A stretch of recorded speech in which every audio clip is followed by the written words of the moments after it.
There, guys. I just wanted to talk today about the Nikon D810, specifically maybe comparing it a bit to mirrorless, but also in 2021. So I've got mine here, had it for about roughly 6 months or so. Slow background, I've been into photography for over 20 years now. Started with film, started with like a Nikon FM in 2020. Went up to Canon Elaine 2E, first camera to ever have eye control focus and three focus points. Then went up to a Nikon D5000 for digital. I probably had that for like 5 or 6 years and just used the crap out of the thing. So impressed with the sensor. And then went up to this guy here. So just some thoughts I wanted to share about it, especially if you were considering it. I mean, it's a real steal with the used ones on the market now. You could probably find it, Canada, you could probably find it for about $2,000. So just some things I wanted to mention. So just, my main thing is like fine art, nature, and some travel, things like that.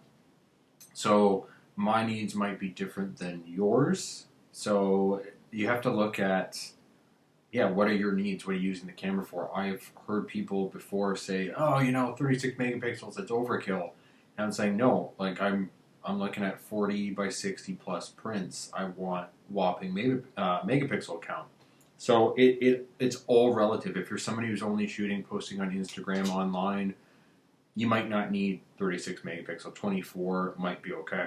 So off the hop, first of all, full frame is amazing. If somebody is, like I've got a buddy now, he's taken some impressive shots even with a cell phone. And as a suggestion, like I've suggested to some other photographers, like even starting out, if you are serious, I would recommend just hopping straight into full frame. Absolutely. Just hop straight into full frame. You can buy something used, but still, the difference is immense. The quality, the high ISO quality, it's ludicrous. It is absolutely ludicrous. So with the D810 here, ISO 10,000, easily usable shots. Easily. Which had the biggest smile on my face. It was laughable. It's just like, are you kidding me? Super, super impressed with that. The sensor on this camera is nuts. Like, it is bananas. 36 megapixel, full frame. It is no joke. The color, I noticed, sometimes can be a little bluish green, a touch. I normally shoot mine about +1 for vivid. I like my colors a little more vivid. I will mention, because this is something I worried about before buying the camera, such a high megapixel count, as far as I was hearing stuff online about blurry shots, things like that. Good rule of thumb is always going to be whatever focal length you are using, that should be minimum shutter speed. I'm sure if you're watching this and you've been into photography for a while, you know that rule. You can up it a little more. I'd say I've had more out of motion shake. Nothing crazy, but there has been shots where it was like, okay. But admittedly, it'd be times that maybe I pushed it. Maybe I'd be bracing, and I was like, yeah, well, I'll go lower. I'll go lower than that rule. And there might be times where it's like, okay, there's some shake there, that sort of thing. But I'm telling you, as a whole, it is not, like I've got a stabilized lens on here right now. It's normally not an issue. It's not an issue whatsoever. So if that is something that worried you, I really would not worry about it too much. If you're really that worried, just double the shutter speed. Double the shutter speed. It has great high ISO. I'm considering high ISO 10,000. I know there's some people that go higher, but there's still usable shots. Anyways, I will say one thing, because I find I do a lot of landscape, is the dynamic range. The dynamic range on this camera is insane. Absolutely, like, this is the benchmark for me now. That I'm not going to take something that has worse dynamic range. It is crazy. It is stunning. And the ability to use ISO 64, oh my god. Like, I focus stacked images firmly playing it on a tripod, ISO 64, and it just made my jaw drop. The head sharpness, the depth, like the color, just the quality. It oozes quality. And I've done panoramics, 16 shot panoramics, where it's like over 500 megapixel, like 546 or so. Excuse me. I've done those, and once again, like, it is stunning. I will mention this, something you realized really quickly. First of all, didn't upgrade my computer. Processing wasn't too big of a deal. When you do, say, go to do, I don't know, like I just mentioned, 16-shot panoramic, maybe you're switching back and forth between Lightroom and Photoshop, you might find RAM starts to become a bit of a thing. For storage of larger files, I haven't gotten there yet, but I've had discussions with guys about storing. Some are storing them online in like the cloud storage. I think Amazon Prime offers that. External hard drives, things like that. So storage is something to consider. The files are large. I mean, I think some of mine were averaging. Actually, it depends. Some of the raw files around 50 megabytes ish, thereabouts. But I found really quickly at a 32 gig SD card, I was getting 200 shots, if maybe 200 shots, and it was to the point of going, whoa, like that's wild. So the 128 gig SDs have been good. And I'll mention this. It's got 2 card slots. It's got a SD and a CF. So, this thing just feels so good in the hand. Personally, I found going with the 128 gig is what I liked. I did not like being limited at all if you're out there in the field and you want to keep shooting and shooting and shooting. And I don't think that's too big either if you're worried about if a card fails. You've got 2 card slots. Admittedly, I've only been using one, but with the 128 gig cards, I think I might add CF at some point. So for sure, especially if you're looking at going to 36 megapixel and want to keep ramping up like I am, 128 gigabyte and just keep going up from there. I mean, you've already got things like the Sony A7R4 at 61 megapixel. Apparently Canon, I think, might be coming out with possibly a 90 megapixel, and it's just going to keep ramping up from there. I think we all might have to get used to some larger size cards, which it's not really a big deal. Coming from a lower megapixel count camera to something like this, it might be whopping though at first as far as file storage, size of files, and making sure you have big enough memory cards. Those are some of the biggest things. The camera shake, like I said, hasn't been, just be smart about it, hasn't been too big of a deal. Flash, built-in flash, I don't know, it can be convenient for a little fill flash. The build quality of this camera, like a lot of Nikons, it's just phenomenal. I mean, I remember back in the film days, the Nikon F5s and stuff, it was like magnesium alloy, a 2-pound body, and the thing was a tank. And it makes me kind of like, it's not that heavy, to be honest, and I have decently big hands. I will say the grip is super nice, and like I can just grip it and hold it like that. Super nice and chunky, which I absolutely love. I've held the D850 and it has literally the same sort of grip. You can, I don't know if I'm going to be able to show it on here, probably not. You can illuminate the LCD panel on here, which is fantastic. It's easy to use, user interface is fantastic, like it's kind of typical Nikon like that. Menus are easy to use. The dials, you've got lock buttons on here, super simple. I mean, I think I maybe looked through the manual briefly and you're up and rocking. It is not that difficult. The autofocus is phenomenal on it. I will say there has been a couple times that focus tracking, moving subjects lagged a little bit.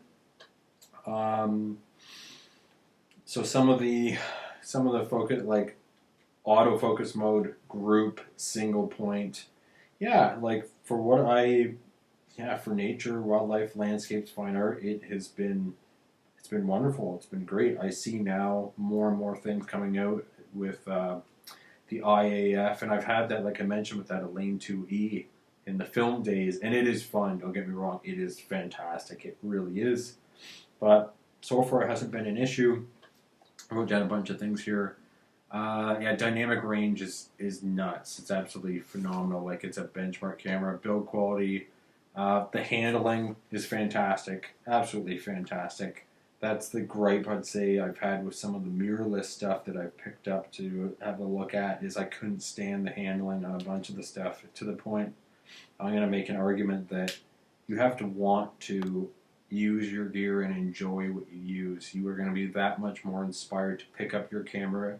And I think some of the Fuji users might find that. I keep hearing that more and more where it's like they have that eclectic feel and the dials and it feels great and they're having a lot of fun doing it. That's important. I really think that is important. You have to enjoy, you should enjoy your gear. You should. So yeah, been happy with the colors, the dynamic range, the build quality, ISO 64. I love that if you do landscapes, it is awesome. Battery life has been decent. Let's see. Video, I am going to, now that I'm doing YouTube for photography, this is some stuff I'm going to bring up. So I played around a little bit with video. Nobody really buys a D810 for video. I don't think you buy a D810 for video. If you need video and high quality video and it's going to be something you're doing all the time, I would look elsewhere. I mean, it looks like Sony and Nikon, Sony and Canon are kind of top tier for video.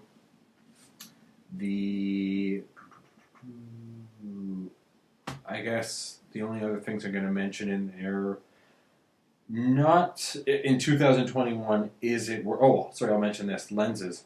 Okay.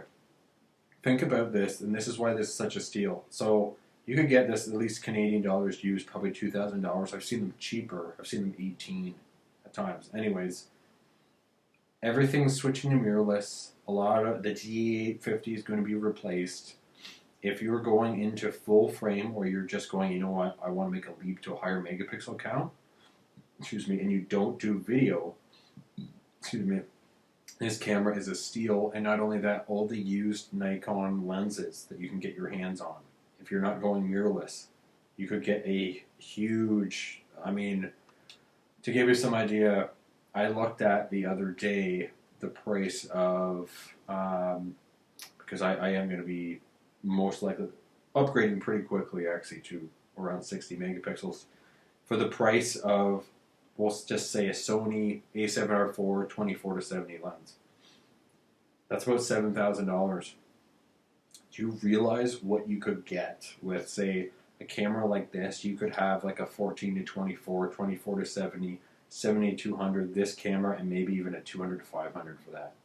Like you could get a full big system, not like a cover all your bases sort of thing. If you do need video and you still like DSLRs, you could consider going to D850. It does have 4K. This could just be a good starting place. Yeah. So I guess my verdict is it's 100% worth it. It depends on you. It depends on what your needs are. I've identified, I fell in love with higher megapixel counts, and I'm not going to say I'm chasing that, but I've realized the size of the prints I want and want to continue to do on a regular basis. So I am going to be shooting for like a 60 plus megapixel. So I guess options are going to be things like step it up maybe to an 850 and then, or switch over to, I might do the Sony A7R4. I'm not too sure. If I do, I will talk about it on the channel for sure. I have to see. No matter what, I want something with sky-high dynamic range. Like I said, this is an absolute benchmark. But if you don't need video, it's a good all-rounder. That's what I'm gonna say. It's phenomenal. I mean, if people shot weddings, portraits, like it could do absolutely everything. ISO 64 is phenomenal. Dynamic range is phenomenal. High ISO is still fantastic. The other thing I'll mention, because you have 36 megapixels, you can crop. If you are doing wildlife, if you are doing nature, there has been times that I've experimented with throwing cropping more in there, and you still have plenty of megapixels there. So even if you had, I don't know, 7200 2.8 or something like that, and you needed more reach, you absolutely could do that. I've done that a couple times with birds, photographing birds. Um, yeah, I mean, this is a camera that is absolutely built to last. I think the thing to look at too is there is huge competition right now with the camera manufacturers. You've got things like the Sony R5, their dynamic range is improved. You've got mirrorless in general. You've got the what is it, Z7 II, which would be like the D850 equivalent, but in mirrorless. And then you've got the like that A7R4, which is an absolute beast. So, I guess it depends. If you were sticking with DSLR, I mean, it would be between, personally, it would be between this and a D850 if I were to choose. I mean, a D850 you can actually select 24 megapixel and 45, so that's fantastic. It has 4K video. You are going to pay more for it. I don't know, if somebody was just getting into full frame, if they're willing to spend the money, I would absolutely say just beeline it for a D810. It's fantastic. I'm stunned at the photographs this thing can produce. Obviously, yes, it is the person manning the camera, and you have to have proper technique and all that sort of stuff. But once that is down pat, and you do your upgrade, and you go, wow, it's impressive. It is absolutely impressive. I can't say enough good things about this camera as far as the sensor alone. You find yourself, at least I do, doing a lot of the fine art stuff, you might even take pictures of things you normally wouldn't have taken pictures of because it looks so jaw-dropping with 36 megapixels. You're looking and you're like, I'm just going to take a picture of that branch on that tree with that snow on it. Oh my god, that looks insane. That could be a print. It's stunning. Like the detail, I can't say enough about it. And even the colors I could get out of it. If any of you are watching from the film days, like I used to like Kodak was it extra color and things like that. You can absolutely reproduce those colors with this camera. I've always liked Nikon's colors. Excuse me. So yeah, just great camera. Don't let even the size of it. It's not that heavy, to be honest with you. Like you look at it and you think it's going to be a pretty heavy thing, but no, it's not that bad. LCD I think is fantastic on this. The joystick on the back for selecting the focusing points feels great. The buttons feel great. You have the diopter on here. I've got some eye issues. You've got a shutter on here to be able to close up the shutter for bulb exposures, things like that. I haven't yet played around with the longer exposures with this, like the Astro stuff. I'm going to be doing that fairly soon. Metering, Nikon's metering is amazing. Matrix meeting, flash has been fantastic. Yeah, can't say enough. Can't say enough about it. Continuous autofocus has been good. Yeah, and if you could just, this is kind of a camera you pick up if you want to just have some gorgeous prints. Really, like if you were decided I want my stuff printed, like it's a beast. It's phenomenal. It's absolutely phenomenal camera. I would leapfrog a 24 megapixel full frame and go for this. Absolutely. If you're going Nikon, it'd be between this and an 850. And if you're talking about other DSLRs to stack it against other manufacturers, I still think this sensor is going to trump all those. You can look at the DxO marks, things like that. I can't say enough about that dynamic range. It's crazy. It's so nice. So I think I'm gonna end it there. Comments, questions down below. I've had a great experience with it. I've always been a fan of Nikon, but like I said, I am open to possibly checking out Sony, depending on what my needs are. So yeah, uh, if you're not going mirrorless, maybe it will be a lot of camera if it's your first full frame. Something to consider, but a big one I just want to stress. Think of the amount of money you can save on lenses, because lenses really matter. They are an investment. I mean, I'm seeing 70 to 200 VR2s, Nikons used for as low as, I think I saw them for 1,200 Canadian. 24 to 70 lenses I've seen almost 800-ish. Like, the prices have plummeted on the used market in great condition. Now with the D850 is going to be replaced, so the price of those is going to really go down. These are going to go down even more. I mean, it's something to consider. You can, if you don't need the newest that's out there, you could scoop up a fantastic deal. So I think I'm going to end it there. Thank you for watching.